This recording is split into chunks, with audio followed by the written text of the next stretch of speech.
Ja, det har du stemt. Ja. Hva det var du heter?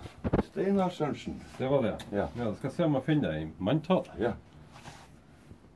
Skal nå være her.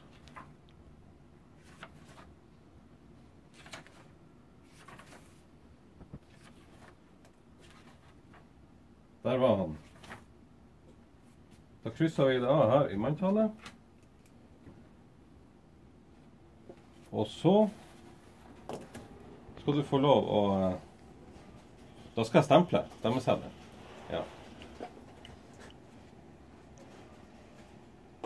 Da stempler vi den her. Og så kan du få lov å putte den i urna her.